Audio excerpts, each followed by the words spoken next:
Hello, this is Digital Accessibility, the people behind the progress. I'm Joe Walensky, the creator and host of this series. And as an accessibility professional myself, I find it very interesting as to how others have found their way into this profession. So let's meet one of those people right now and hear about their journey.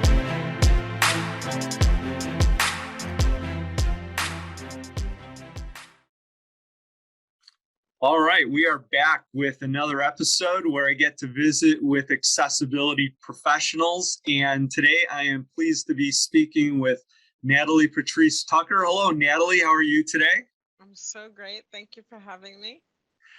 Well, I'm happy to have you here for this podcast episode. It's great to have you involved. Where are you talking to us from? I live in Atlanta, Georgia. All right. Well, I'm across the country in my home office near Seattle, Washington. Oh, that's so great. I love Seattle. It's so gorgeous, especially right now. I've enjoyed my visits to the Atlanta area as well. I'm new. I just moved here a few months ago. Well, I was in the Bay.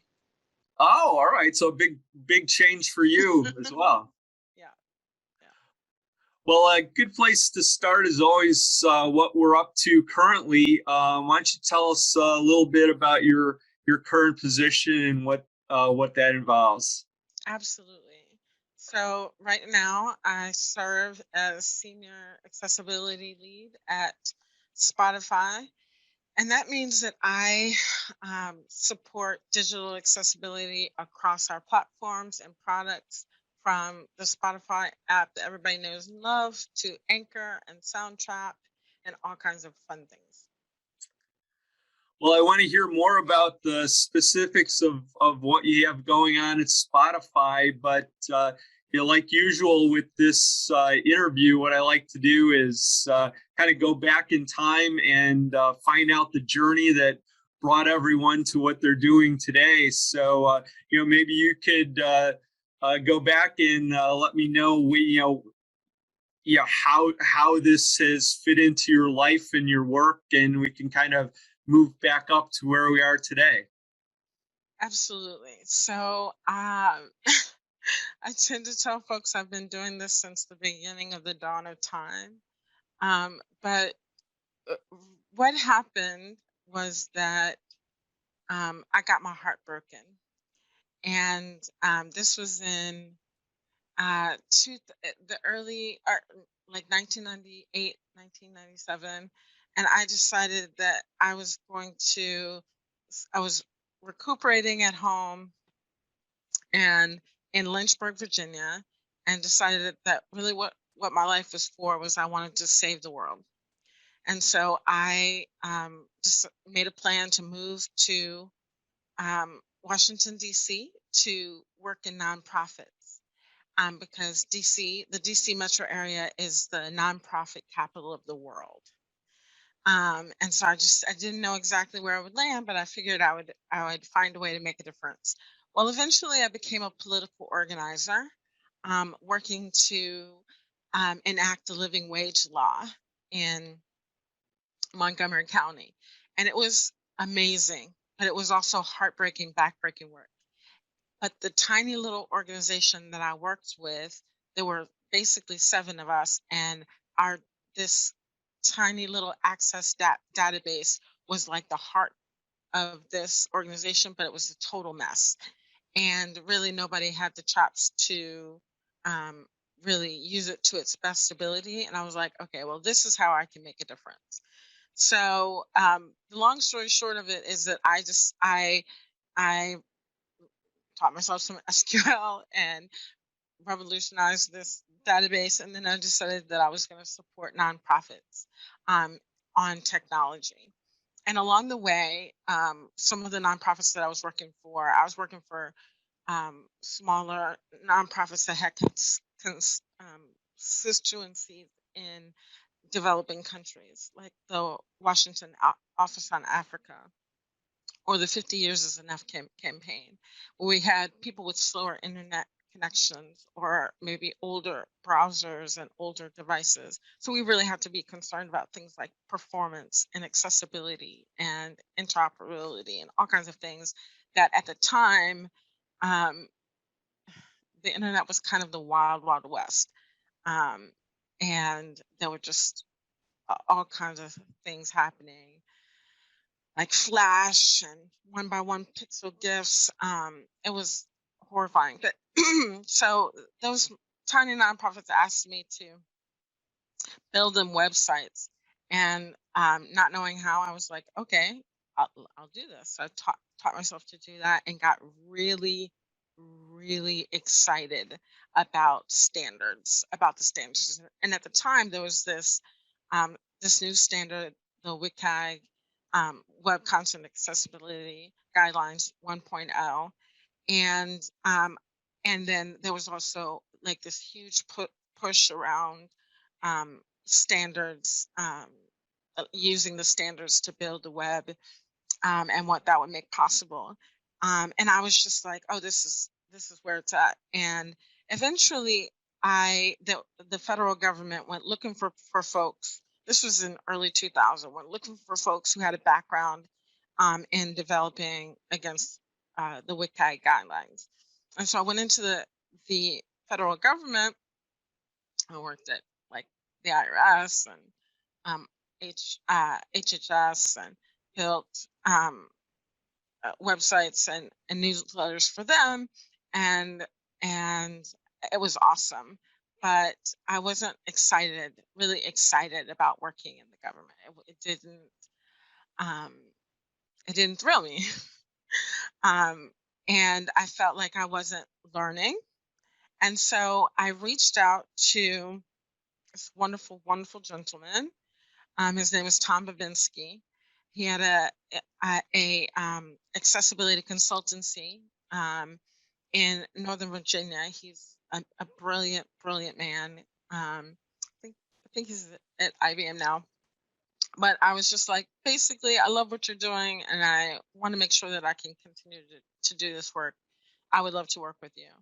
And eventually I started working with him, and then I built my own consultancy. And about that time, um, the standards were in the process of being updated to WCAG 2.0, which was a sea change. And a lot of and the standards were harmonizing all over the world, and eventually and slowly but surely the United States legal framework really started to enforce digital accessibility to such a way that where it was really, I was doing a sort of a niche kind of a thing, and really working hard to be able to do it right. I got the opportunity to work with bigger and bigger organizations, and more engineering teams, and that's sort of the long version of how I got Well, to yeah, where I I am mean, today. you cover a lot of things there, but I mean, I like to go back and check in with a couple of those places, because part of this is helping people understand, how they can get involved and understanding the challenges, and so you mentioned, first of all, getting involved in doing that initial work on your own in those early web development times after WCAG came out, and that's also after Section 508 had just come out a few years before that. But so like at that time, I imagine you had to pretty much scramble to find the resources and to educate yourself in accessible web development. Absolutely. But then as now, the internet is just an incredible, incredible resource. And so part of how I, sort of got my feet wet and learned was like actually reading every word of the standards, and, looking up the people who were sort of who were authors of the standards, and kind of sort of low key stalking them a little bit. And then somewhere along there, LinkedIn came along, and I started to reach out to folks. But even before that, um, like getting a mentor, having Tom Babinski, and the mentors I've had all along the way, to be able to like, because I didn't, like, I am not a native screen reader user, and I found it deeply, deeply perplexing. And while I was incredibly excited about the technical pieces, I was just like really befuddled about how screen readers worked, and what what was expected behavior. And in the early days, I was doing a lot of testing, and a lot of sort of really deep hands-on work, like trying to build um, like delightful experiences. So it was always a kind of a sticking point to me that I wasn't a native assistive technology user. And I wanted to get a little bit better with that. And that's why I reached out to Tom. He's a blind man technologist. And he really just was, really encouraging. And so I think all along, and then, sort of following the folks that I did, um, their work, I had the like opportunity to connect with Jim Thrasher, who's since passed. This was a long time ago. Just enough to say, hi, your work has really made a difference for me, and thank you so much. And he was incredibly, incredibly gracious. And it was things like that along the way where I was like, am I doing this? Like, what am I doing? Am I doing this? Right. That really made a difference.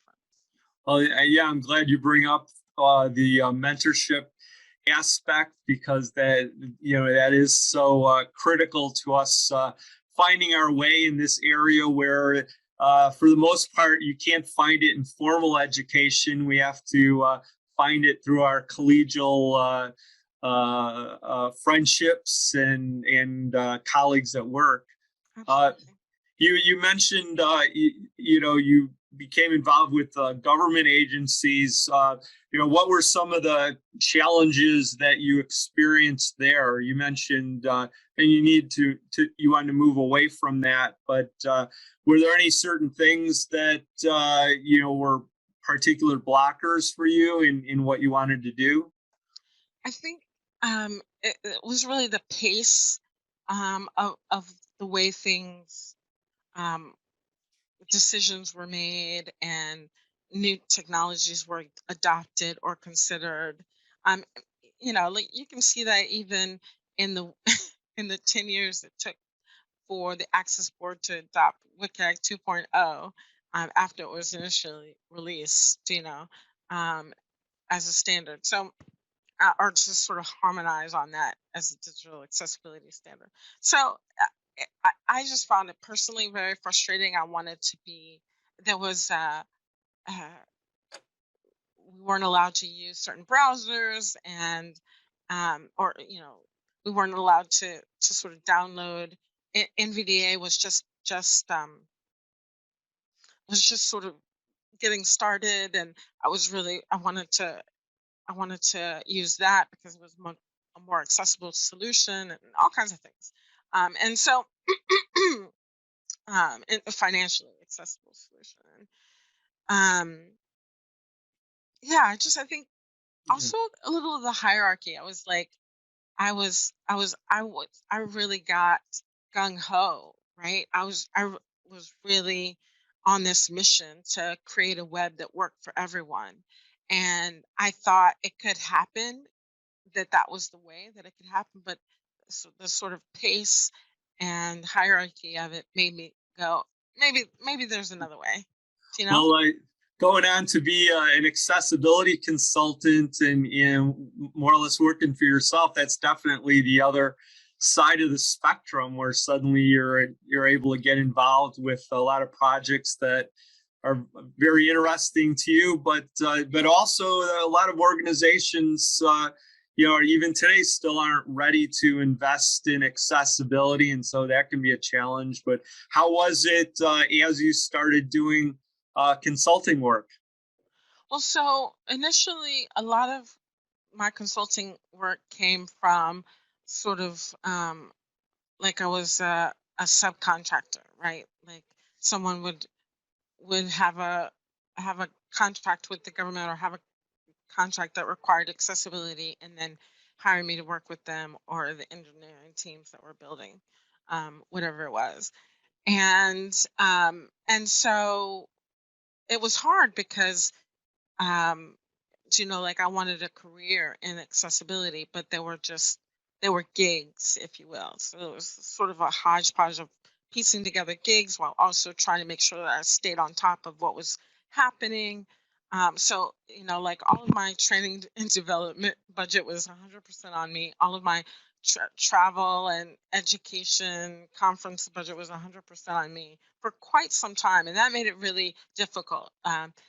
In the early days, it was like a dream to be able to go to CSUN, which is the um, accessibility conference that happens in San Diego once a year. It's been going. It's the oldest sort of um, conference of its kind, and I mean, I would sort of read the talkbacks and watch the proceedings that I could from afar, and really wanted to go, but it was just financially inaccessible to me for a long time.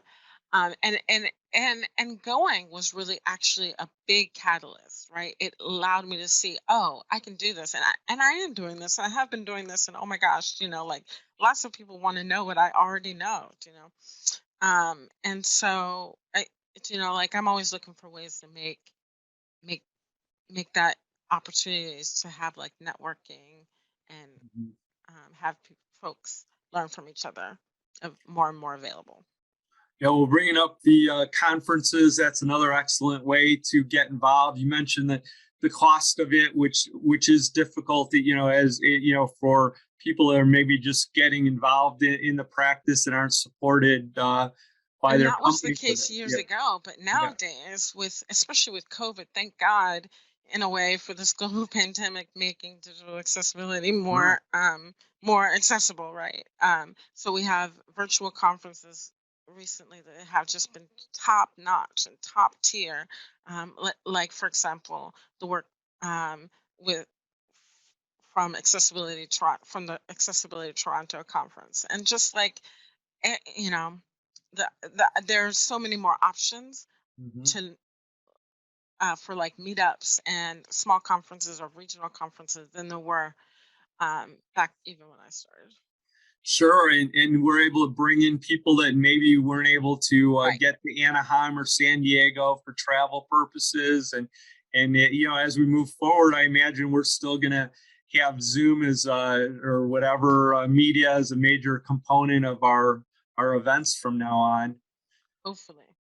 And yeah, so you were talking about your work, with accessibility consulting, and then kind of where did you go from there? How did you get to kind of where you're positioned now? That's a great question.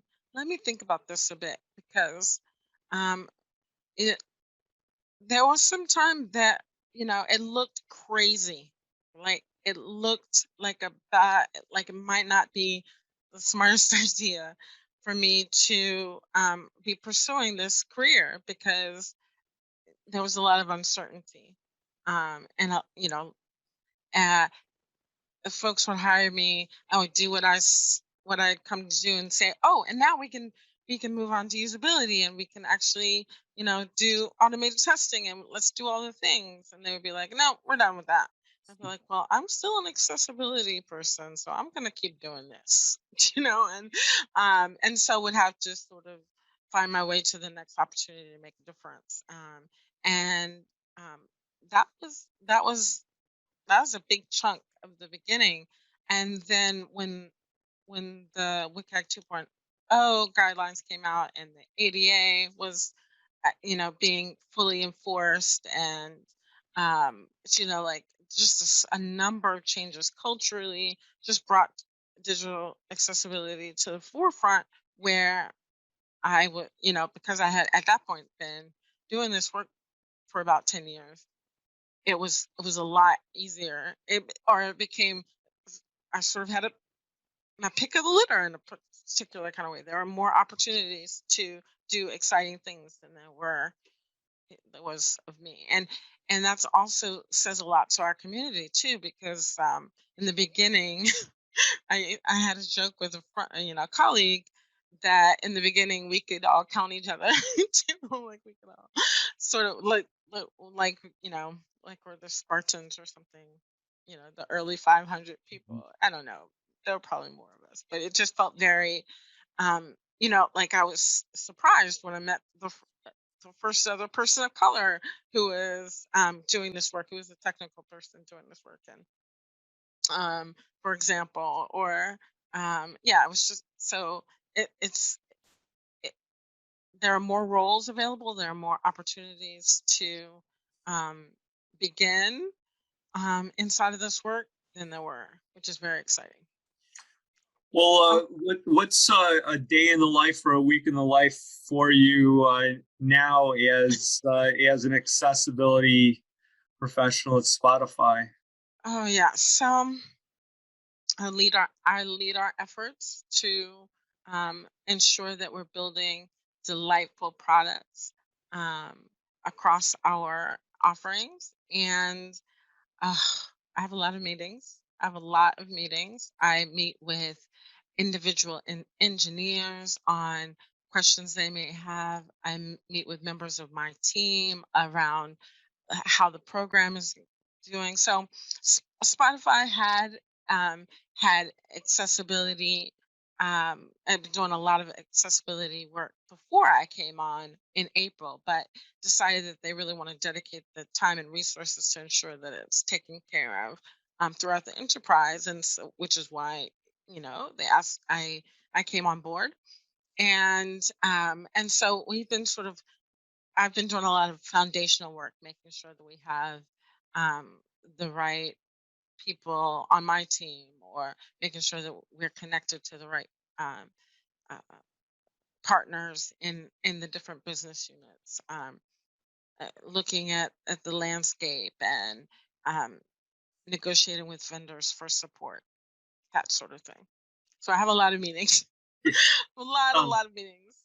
Sounds like you're really busy. Are there any projects that you're particularly passionate about right now, or looking into the future? Are there any places that you think you want to get to?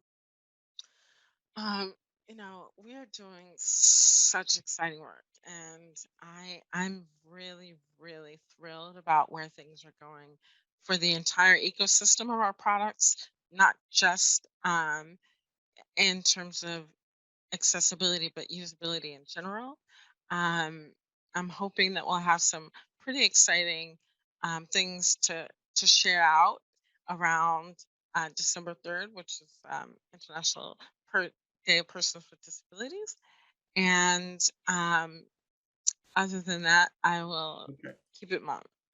All right, well, that's fine. But yeah, I imagine it. I imagine it, you must feel a certain amount of weight and responsibility being involved with a product and a company that's so widely used throughout the world, and sort of a mainstream consumer product that almost everybody is familiar with, even if they don't work with it. So does that put a little extra stress on you, or did I just by mentioning it? Well, I myself am a Spotify user and have been since the very, very beginning. And so I understand the vehement love for the product and what's possible. And so when people come up to me with praise and with criticism, I'm so excited to hear it, and I'm so thrilled to be a part of making this thing great that has been so great for me. Well, Natalie, it's been a pleasure to speak with you today. Thank you so much for sharing your journey to get where you are today. And hopefully, I'll maybe see you at a CSUN event in the future. Absolutely. Absolutely. Thank you so much for having me.